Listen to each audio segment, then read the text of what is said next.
Alright, so Chef Jason Large and in charge back at you today. I'm going to be showing you how to make one of my favorite dishes, lasagna. But I'm putting a twist on it. Today we're using fresh harvest green pigeon peas to make our lasagna. Sounds crazy? Come. Alright, so we're going to add some of our 100% soybean oil from Fresh Harvest inside there. Onions, pimentos, celery, some chardon benny, some rosemary inside there, ginger and garlic, guys. So to make this a little more comprehensive, to lend itself well to the pigeon peas, I'm going to be adding in some mushrooms. I said this is a really great veggie item because it's a great way to add and hide vegetables, especially when you have kids. You're going to add some shredded carrots and you're going to see the illumination, the color starts to occur. These vegetables obviously add a lot of flavor. And we're just going to be doing the same thing, except we're using pigeon peas as our star ingredient, our Fresh Harvest green pigeon peas. Time for the star ingredients, our Fresh Harvest green pigeon peas. They're excellent, in fact, because what happens is that as soon as these are shelled, they're picked, they're frozen immediately to maintain that nutritional and mineral content. So you're going to get a lot of vitamins inside of this as compared to any other brand. And this one in Trinidad and Tobago is the one to go to. Fresh Harvest. Look how nice fresh green pigeon peas. Look at the color on it, you can tell that it's still vibrant. And as it cooks inside here, guys, whatever water is present from that freezing process is going to add to the sauce, so you're going to get a nice steaming action. We've taken something simply, and instead of using meat, we are multi-purposing it and showing versatility. And that's what Fresh Harvest is about. The line is exceptional, great line that is distributed throughout Trinidad and Tobago and especially at Pusard's, the Food King.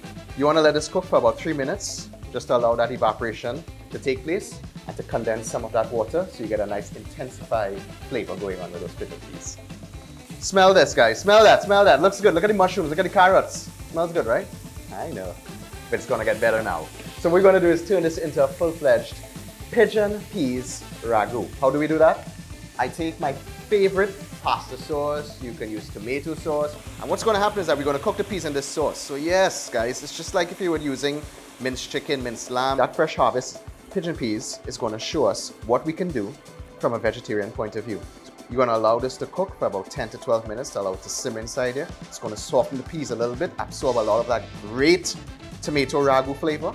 To that, I'm going to be adding a little bit of all-purpose seasoning inside here, a little bit of salt, and depends on what pasta sauce you're using, it's going to have flavors inside here. I'm just embellishing it at this point in time to just assist in the peas. So this has reduced by a third. It's nicely tightened up, and you want to have some water inside here because you still want to ensure that the peas could cook while the lasagna is baking. So I'm going to take this off now, and I'm going to start to mount up my lasagna. So let me show you what's done.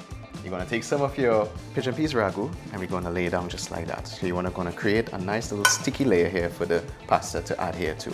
I have my lasagna sheets pre-boiled. When boiling your pasta sheets, don't boil them all the way because they tear on you. I half boil them because they're going to cook again back into the baked dish. So you don't want to overcook them. And we're going to take our Fresh Harvest pigeon peas ragu and start to lay it down just like that. And I'm going to obviously find creative ways to hide veggies inside it. Spinach is very important. When I think of Fresh Harvest pigeon peas, you think of the freshest of the fresh. We're going to add a little bit of cheese inside there also. We have cheese sauce here. Now this is an easy recipe that you could find online and you're going to start to just lay it down like that. I mean, this is Fresh Harvest pigeon peas lasagna that we're making here, guys. Who'd have thought? Next layer goes down and we repeat the steps over and over until we're done. So on the last layer, I have pasta and I just put the last bit of pigeon peas on it. And I'm just going to start to build a crust. Make sure all the tips, the corners are crusty so that when it bakes, it's just going to be unctuous. The last bit of cheese. I mean, this is excellent for fasting at any point in time. You're trying to stay away from meat. It works well. As you can see, that's the final product. And my oven is set at 350 degrees Fahrenheit and we are going in for 45 to 50 minutes.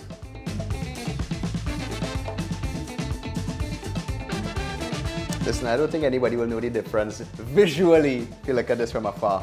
Pigeon peas lasagna. Mushrooms inside there, spinach. Look at that. Peas still keeps its form and shape and integrity.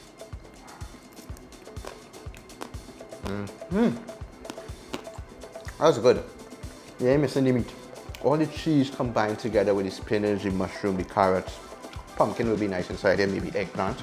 And it's just not like starchy or anything of that nature. Like Fresh Harvest for the one, you know. Get creative with your pigeon peas, people. The full line of Fresh Harvest, available throughout all supermarkets in Trinidad and Tobago.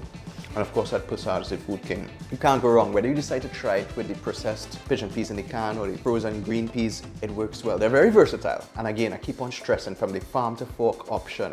It's shelled, it's frozen immediately, so you lock in all that great freshness inside there. You definitely do taste the freshness, and that's the main thing with Fresh Harvest. Definitely want to rate this 10 out of 10. Feel free to try the recipe, let us know what you think. Recipes listed below. And of course, an excellent dish again if you're fasting or even any time of the year that you're trying to lay off the meat. This is the way to go. Cheers.